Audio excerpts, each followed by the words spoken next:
Good evening, good evening, good evening, everyone.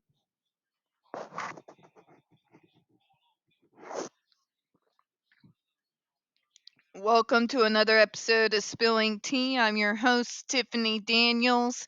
We are going to that horrible world known as the JRC, but before we do, the usual disclaimers and a brief rant. One of the things that absolutely drives me completely insane in my job are individuals who are calling in who are 90, 95, near 100 years old. These are individuals who do not know how to use technology whatsoever. In fact, a lot of them who watch the news religiously are very afraid of the internet in general. That I'm not mad at them. But to those individual kids who toss technology at their elderly parents, obviously not understanding the concept that they do not have any first clue what the hell they're going to do with it. Let's start there, right? Folks of that age would be much better off with something, just a small flip phone where all they have to do is use the numbers on the phone. But here we are. We got kids throwing phones at their elderly parents for them to use and not really taking the time to show them how to use said phone. Oh, but it's not just that. When you have them crying on the phone because their kid has told them that at 90 something years old, they must learn how to do that by themselves. They are elderly. Okay? You are their kid. It takes you all of 2 minutes to go online, place the order that the parent needs you to place for them, and do whatever might needs to be done with that order. Instead of forcing a person to the state of tears. Tears. It's not okay. Take care of your elders, people. If they are 90, 100 something years old and do not have the ability nor the overwhelming need that the majority of the rest of the world seems to have a smartphone and be able to do all of this. To the disclaimers. Sorry, but God, it gets on my last nerve. And they always start calling at 5 o'clock every single night, and it gets back to back with these folks. So it is happening, and it's happening in numbers that are not by any margin small. Anyways, folks, if you're unfamiliar with the Stop the Shocks campaign or the campaign against the troubled teen industry, you're going to find all the pertinent links right there in the description box. Please, in particular, take note of the article written by NeuroClastic, a small non for profit started by autistics for autistics. In it, they interviewed over 900 ABA professionals in regards to the JRC's so called behavior modification program. The Judge Rotenberg Educational Center doesn't want you to read that article so much. They threatened NeuroClastic with a defamation lawsuit if they did not remove it from the website. NeuroClastic has refused, so you know the drill. Please read that article. Share it on all your social media. Also included in there is NeuroClastic's public statement in regards to the defamation lawsuit threat, as well as a link to their GoFundMe. We are crowdfunding just in case the JRC ever actually does see through with their threat. Trigger warning 1. When we discuss places like the Judge Rotenberg Educational Center and Agape Boarding School for Boys, you're going to hear vivid descriptions of and catch clips or surveillance footage of people with mental health issues and disabled people being tortured and abused. If you do got young children present, please use your headphones. Trigger warning 2, this channel is marked not for kids for a reason.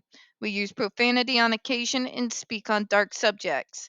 If your child is 16 and younger and they are watching this, very obviously parental supervision is advised, all right? Where we left off. But before we do, remember, we had a person literally try to say, but the GED is incapable of physical harm, like skin burns or damage to the body. But none of that has happened. Which ER document do you want? Because we've got ER documents that go back to the fucking 70s. All right? Which ER document do you want? How on earth can you go to bed at night and be able to sleep continuously defending this place unless you are a full-fledged Kool-Aid drinking cult member? I'll never begin to understand. But moving on. FDA. The FDA agrees that pain has a subjective element, but disagrees with the suggestion that pain is not a physical harm or harm at all. Like, who the hell believes that? How can you sit there and tell any rational human being that the feeling of physical pain does not cause physical harm? Are you on crack? Is crack what you smoke? I thought AH stems were dumb. Holy hell. This is anti-vaxxer level crazy we're dealing with. As we explained in the proposed rule, although physical reactions roughly correlate with the peak of current shock intensity and its effects can also vary from person to person based on the amount of sweat on the skin, electrode placement, recent history of shocks, and body chemistry, among other factors. It's this idea that's called not one single thing, even if the single thing happened in the exact same way as everyone, with the same amount as intensity as everyone, is not going to feel the same to everyone because we're all different. There should be a message in there that y'all all should be getting. Kind of like there is no one size fits all medical treatment for people with disabilities and those who suffer with mental health issues. Forgive me for using the word suffer. I know that. Forgive me. I have some internal ableism I obviously need to work on still. All right. But let's continue to. The point is, it is really pretty stupid to not understand the concept that a single stimulus, though the same and used with the same intensity, is going to feel the same on everyone because everybody's an individual and how our environment affect us is completely different. Okay? Everybody knows this. This isn't rocket science, and it is nauseating that this conversation has to be had.